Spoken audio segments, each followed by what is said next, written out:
Hi everyone! Good morning! Welcome back to my channel. So for those who don't know me, my name is Patricia. I'm actually working as an accountant in Dubai for almost 5 years now.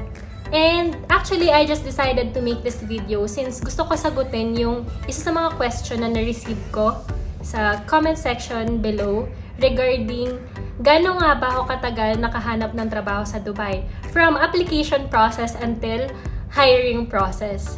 So first and foremost, thank you so much for leaving a wonderful question, and if you have any other questions, feel free to leave it down in the comment section. So to answer your question, it just took me 1 week from the application process until hiring process here in Dubai. It's actually a bit short kasi nung tinanong ko yung tita ko bago pa lang ako pumunta dito, ang sabi niya, ang average time na nakakahanap ng trabaho yung mga applicants here in UAE would take 1 month to 3 months. And swerte ka na kung makahanap ka by that time, and yung iba nag-exit pa para maparenew yung visa nila for extension. So, ano nga ba yung ginawa ko?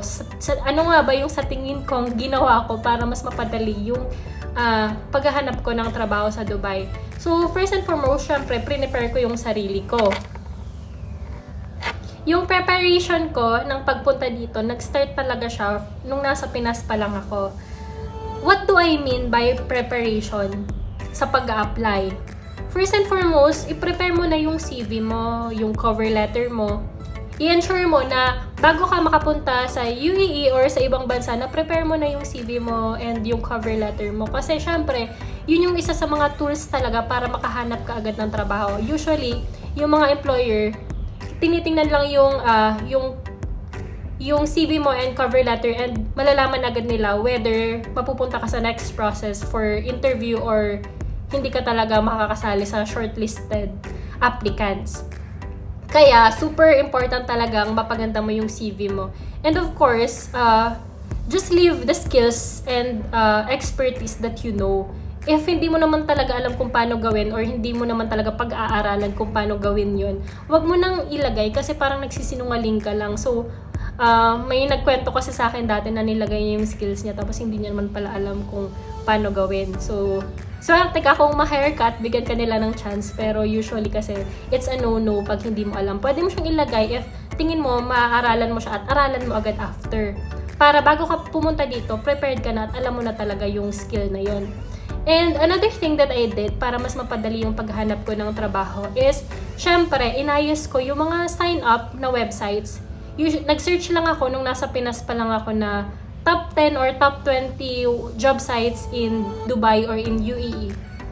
So, kasali na dun yung LinkedIn, yung Date, yung Indeed, Golf Monster, others, you know, there's a lot.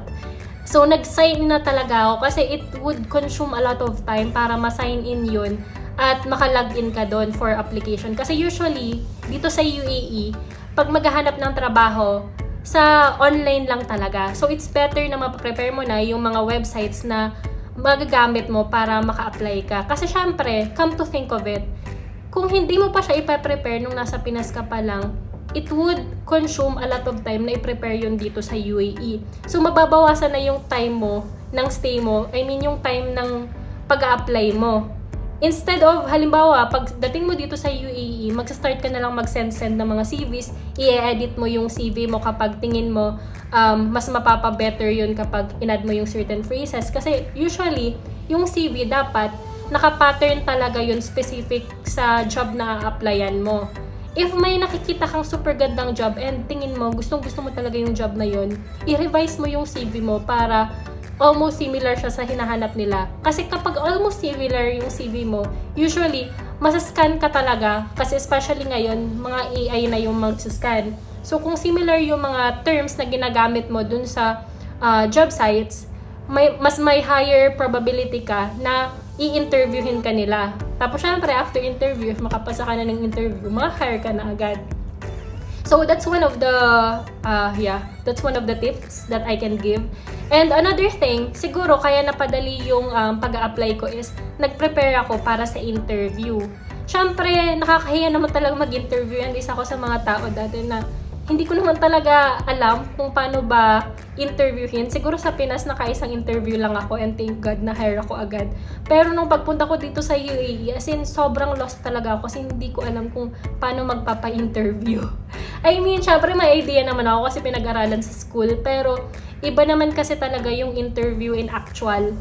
So, for me, to prepare yourself, read as many questions as you can sa online. Mag-search ka lang yung parang questions for interview and then try to answer it on your own. No, bago ka pa mag-interview. I-practice mo yung sarili mo kasi most of the time, inuulit lang naman yung questions, especially yung mga most recurring questions sa interview. Inuulit lang yun, like, tell me about yourself, explain your professional experience. So, pag naulit yon at na-try mo na yung sagutin sa bahay pa lang, usually may explain mo yon agad sa interviewer and mas may higher probability kang matanggap sa trabaho. So, I think yun yung mga kailangan mong mainly paghandaan. And another thing, pag may credentials ka like board exam, ito yung isa sa worst mistake ko nung nag-a-apply ako. Hindi ko kasi siya napa-MOFA sa Pinas, napa-stamp yung MOFA. So, ang nangyari, yung documents ko, pinabalik ko siya sa Pinas. So, kabang-kaba pa ako nun kasi since yung credentials ko, hindi talaga siya napa-authenticate, pinabalik ko pa yung document ko and it took me almost a month para ma-authenticate yun bago mag-start yung process ko for visa. So, if may time ka pa naman, asikasuhin mo na siya kapag nasa Pinas ka pa lang, kaysa naman ipabalik mo yung document mo sa Pinas. It would be, much hassle. So, yan lang. Hopefully, makatulong to sa inyo para mapabilis yung paghanap nyo ng trabaho. And if you have any other questions, just let me know. So, bye-bye! See you soon!